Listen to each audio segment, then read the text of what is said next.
Hello, नमस्कार दोस्तों। मैं एक लेख लेके आया हूँ आपके सामने।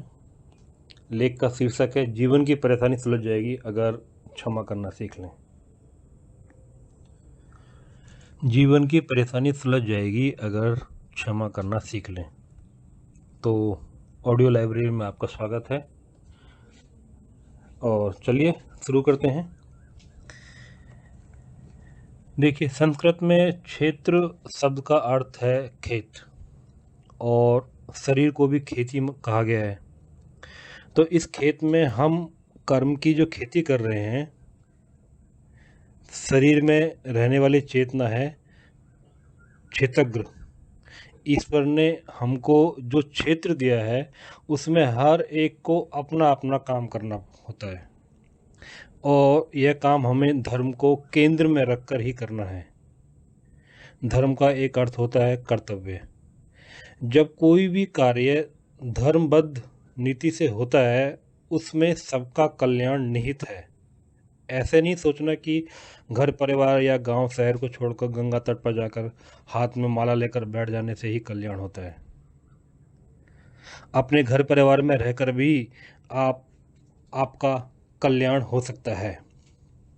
देखो, परमात्मा व्यापक है, हर कण में हर क्षण में व्यापक है, सर्वत्र और सर्वदा है। इसका अर्थ है कि परमात्मा सर्वत्र यानी सब जगह है और सर्वदा यानी हर क्षण में है।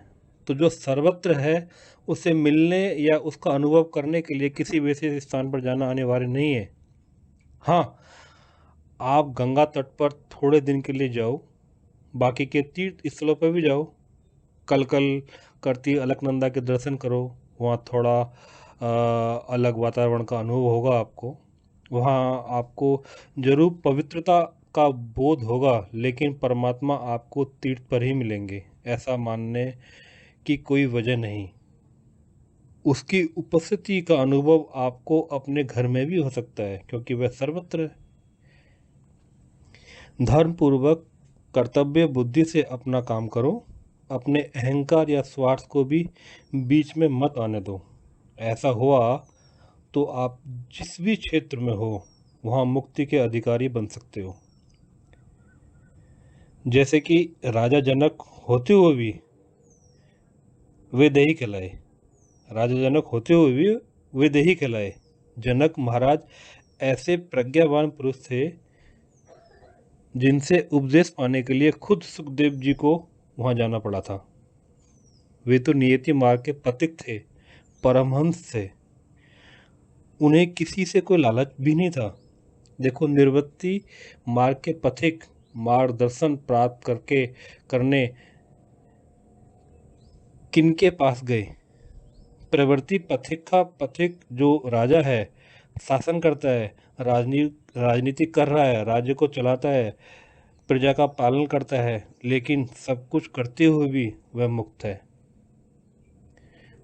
आप कोई भी कर्म अगर धर्म पूर्वक करते हो तो आपको मुक्ति में कोई बाधा पैदा नहीं कर सकता।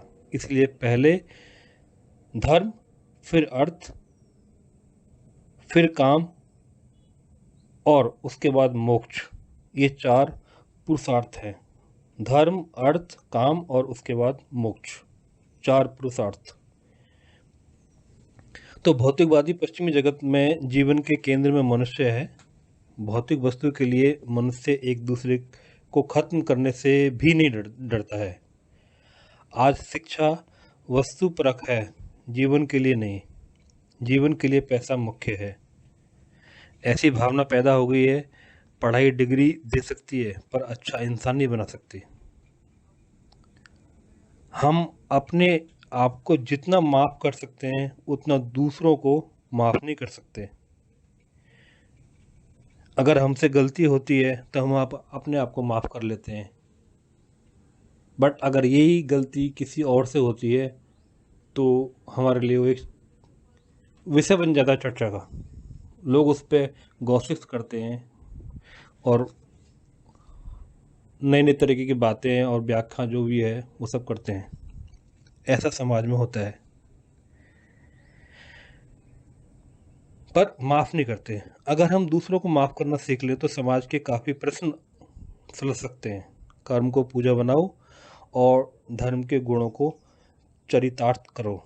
सत्य, अहिंसा, तप, त्याग ये धर्म के गुण हैं। देह देवालय है। धर्म मानवता के बदले कर्म कांड में सीमित हो गया है। जीवन में हम जो भी करते हैं, हर एक क्रिया को पूजा और साधना बनाकर जिएं, तो यह मानव जीवन सफल होगा। संसार यात्रा में ईश्वर हमारे साथ ही है, हमारे करीब ही है, ऐसा मानकर चलें। ऐसी भावना जगानी होगी। जीवन की परेशानी सुलझ जाएगी अगर क्षमा करना सीख लें।